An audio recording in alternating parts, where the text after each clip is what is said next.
Sa iba pa po nating mga balita, posibleng hindi lamang iisang tao ang sangkot sa umano'y planong pagpatay kay Pangulong Bongbong Marcos. Ito ang ibinunyag ng National Bureau of Investigation sa pagpapatuloy ng impeachment trial laban kay Vice President Sara Duterte. Alamin ang kabuuang detalye ng balita mula kay Sheena Torno.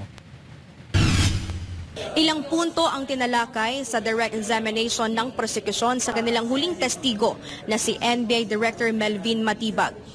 Humarap na si kawalong araw na impeachment trial si NBI Director Melvin Matibag. Si Matibag ang huling testigo at alas umano ng prosekusyon sa Article 4 ng impeachment complaint laban kay VP Sara Duterte. Pero bago pa man magsimula ang direct examination ng prosekusyon, ay binalaan na ni Presiding Officer Senator Chis Escudero si Matibag. Without prejudice to any investigation you're undertaking, you may do so, but without need of issuing statements that may impinge upon the independence and or integrity of the court or the individual senator judges. Idinetalya ni Matibag na bumuo sila ng Special Task Force para imbestigahan ang banta ng bise.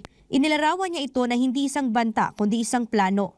Ang ginawa pong banta ng Vice Presidente ay tinatrato na namin hindi banta kundi isang plano para po sa pagpatay sa ating Pangulo. And that is a threat to the President which we consider also na threat po sa ating national security. 5 umano ang ginamit nilang batayan sa investigasyon. Kabilang dito ang pagsusuri sa pattern of violence, gravity o seryosong anggulo ng insidente, identity ng mga sangkot, kapasidad ng subject, at ang motibo o intensyon nito. Inalimbawa rin sa pattern of violence ni Matibag ang pananapak noon ng Vice Presidente noong 2011 sa isang court sheriff sa Davao City. Sa investigasyon ng Special Task Force, seryoso umano ang banta sa Pangulo. Ito'y matapos ipinilabas ang video sa online press conference ni VP Sara noong October 18, 2024. Gayon din ang video ng umano'y pagbabanta ni Davao City Mayor Baste Duterte sa Rage Coalition event noong April ngayong taon. Tama na yan. That's okay. Isang ulo lang naman ang kailangan namin. Ang ulo ni Bongbong Marcos! Gusto ko, ang galing yung ulo niya ba? Napansin din umano ni Matibag na nanggaling lang sa isang pamilya ang planong pagpatay kay PBBM. Anong koneksyon, kung mayroon man, ang video ni Mayor Sebastian Duterte at ang video ni Vice President Sara Duterte sa kasalukuyang investigasyon ng Special Task Force? Kapansin-pansin po na makikita natin na nanggagaling sa isang pamilya ang pagbabanta sa ating Pangulo at parehas na nag-refer sa ulo ng Pangulo. Kung kaya naman, iniisip po ba namin kung meron bang kasabwat o may sabwatan sa pangyayaring ito? Samantala, ibinahagi pa ni Matibag na may natukoy na mga persons of interest na posibleng makatulong sa pagtukoy sa umano'y assassin o hitman na sinasabing kinontrata ni VP Sara. Pero tumanggi si Matibag na pangalanan ang mga ito. This is a continuing and an open investigation po sa nangyari po na pagkontrata sa pagpatay sa ating Pangulo. May lalagay po sa alanganin yung pong ating mga tinatawag na informants o assets na nasa ground na nagbibigay po sa atin ng human intel na tinatawag. Sa interjection naman ng ilang senator judges kay NBI Director Melvin Matibag ay tinanong ni Senate President Win Gatchalian si Matibag kung ano ba talaga yung timeline doon sa paglalabas ng resulta sa ginawang investigasyon ng Special Task Force. Ayon kay Matibag ay 3 to 6 months ay magkakaroon na raw ng resulta doon sa investigasyon para matukoy talaga kung sino yung hitman o assassin doon sa planong pagpatay kay PBBM, gayon din kay First Lady Liza Araneta Marcos at dating House Speaker Martin Romualdez. Bago nga mag-adjourn yung ikawalong araw ng impeachment trial ay binawi ni Presiding Officer Senator Chis Escudero yung paglalabas ng subpoena para sa ilang mga testigo ng prosekusyon patungkol pa rin dito sa Article 4 na dapat humarap sila sa Miyerkules. Paliwanag ni Presiding Officer Senator Chis Escudero, babalik pa kasi sa Miyerkules bilang testigo itong si Director Melvin Matibag para naman sa cross-examination ng depensa.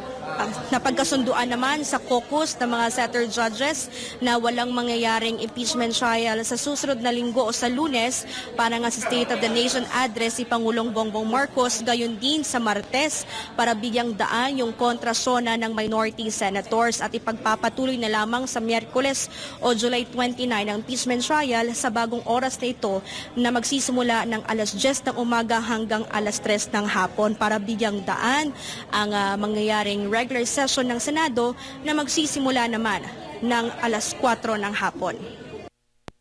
Sa ating po muna mga balita habang dumarami po ang naitatalang krimen sa Metro Manila, hindi lamang mga pasahero ang nababalot ng pangamba tuwing gabi. Maging ang mga TNVS rider aminadong mas nag-iingat sa bawat booking dahil po sa sunod-sunod na karahasan sa kanilang sektor. Yan ang tinutukan ni Paul Montimon. Mula sa mga larawang ito, makikitang hindi na lamang ordinaryong pakiusap ang mga mensahe, kundi takot. Takot ng mga rider at driver na araw-araw bumibiyahe, hindi lamang para kumita, kundi para makauwi ng buhay sa kanilang pamilya. Mula sa mga mensaheng nakadikit sa helmet at sa mga motorsiklo at sasakyan, kunin nyo na ang pera, wag lang ang aking buhay. Isang tahimik ngunit matinding panawagan ang kanilang ipinaparating sa gitna ng sunod-sunod na insidente ng karahasan at krimen. Dala-dala nila hindi lang ang responsibilidad na makapaghatid ng pasahero, kundi pati ang pangamba na baka sila naman ang susunod na hindi makauwi. Kaya nga po, pagka dumadating po yung panahon na nakakauwi, salamat po talaga na nakakauwi. Para naman kay Christopher, ang dating pasada hanggang hating gabi ay minabuti na lamang niyang tapusin ng mas maaga kesa mapahamak pa. Kahit naman sino, matatakot. Kasi paano na yung pamilya namin? Kami lang naman yung nagbubuhay, yung inasa ng mga anak namin. Dahil sa mga karahasang ito, marami silang diskarte para hindi mapahamak sa mga taong nagbubuk sa kanila. Ang dating estilo ng paramihan ng booking ay napalitan na ngayon ng pag-iingat. Talagang namimili rin po ng booking, ng mga pumapasok na Tapos sa yung mga i-drop po namin, pinipili po namin. Kasi tignan po namin yung tao kung nasa siya na formal ba, ganun. Kung hindi ba kami parang sasaktan o parang ganun po. Yung iba kasi doon napapahamak sa walang kumpletong address. Tapos naman po yung iba naman ay yung umiiwas sa madilim na kahit na 100 meters away pa sa drop-off location ay kinakausap na namin yung pasahero, ma'am, baka pwede dito na lang po kasi sobrang dilim na po dun sa loob. Tsaka liblib po, tsaka yung mga iskinita. Yun po ang kinaiwas-iwasan po namin. Bukod sa pag-iingat, hindi rin daw nawawala sa kanila ang pagdarasal tuwing sasabak sa hanap buhay. Para sa kanila, isa rin itong proteksyon sa bawat araw ng paghahanap buhay. Oo, siyempre po. Kasi yan yung nagbibigay ng pag-aalaga sa atin.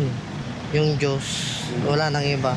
Umaasa naman ang mga TNVS driver na higit pang paiigtingin ang police visibility, pagpapatrolya at iba pang hakbang para mapanatag ang loob ng mga rider at iba pang naghahanap buhay sa lansangan. Pero sa panayam ng Philippine National Police, mas ligtas pa rin daw na maituturing ang komunidad ngayon kumpara sa nakaraang panahon.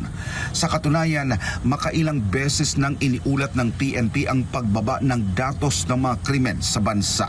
Ay, hindi po siguro kung gano'n, hindi po yata patas yung pagtingin na gano'n kasi nakikita naman po sa mga video meron naman po mga patunay na merong mga nangyayari mga krimen sa katulad namin mga rider. Sa kabila ng takot at pangamba, patuloy pa rin na bumibiyahe ang mga TNVS driver mula umaga hanggang gabi upang kumita at maitaguyod ang kanilang pamilya.